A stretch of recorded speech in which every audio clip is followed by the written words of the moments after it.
एक घने जंगल के किनारे एक छोटा सा गांव था। उस गांव में एक गधा रहता था जिसका नाम था मोती। मोती बहुत मेहनती था, लेकिन सभी लोग उसे बेवकूफ समझते थे और उसका मजाक उड़ाते थे। गांव के बच्चे भी उसे चिढ़ाते और कहते, अरे गधे, तू तो कुछ भी नहीं कर सकता। एक दिन मोती बहुत दुखी हो गया। उसने सोचा, काश मैं भी शेर जैसा ताकतवर और डरावना होता तो कोई मेरा मजाक नहीं उड़ाता। इसी सोच में वो जंगल की ओर निकल पड़ा। जंगल में घूमते घूमते उसे एक शेर की खाल मिली। शायद वो किसी शिकारी द्वारा छोड़ी गई थी। मोती के मन में एक विचार आया। उसने शेर की खाल को अपने ऊपर पहन लिया और खुद को शीशे में यानी पानी में देखा। अब वो सचमुच शेर जैसा लग रहा था। मोती ने सोचा, अब मैं सबको दिखाऊंगा कि मैं भी शक्तिशाली हूँ। वो गांव की ओर वापस गया। जैसे ही गांव वालों ने उसे देखा, वे डर के मारे भागने लगे। बच्चे छिप गए और लोग अपने घरों के दरवाजे बंद करने लगे। मोती बहुत खुश हुआ।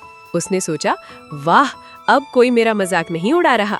अब वो रोज शेर की खाल पहनकर गांव में घूमता और सबको डराता। एक दिन वो खेतों में घूम रहा था। वहां कुछ गधे घास खा रहे थे। मोती उन्हें देखकर बहुत खुश हुआ और अपनी खुशी में वो जोर जोर से रैंकने लगा, ढेंचू ढेंचू। उसकी आवाज सुनकर गांव वालों को समझ आ गया कि ये असली शेर नहीं बल्कि गधा है। सब लोग हिम्मत करके बाहर आए और उसे पकड़ लिया। उन्होंने उसकी शेर की खाल उतार दी। अब सबको सच्चाई पता चल गई। लोग गुस्से में बोले, तूने हमें बेवकूफ बनाया, और उन्होंने मोती को खूब डांटा। मोती को अपनी गलती का एहसास हुआ।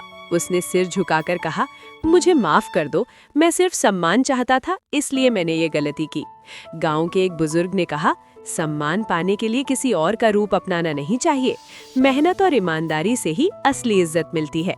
उस दिन के बाद मोती ने कभी किसी को धोखा नहीं दिया। उसने और मेहनत की और धीरे धीरे गांव वाले भी उसकी मेहनत को समझने लगे।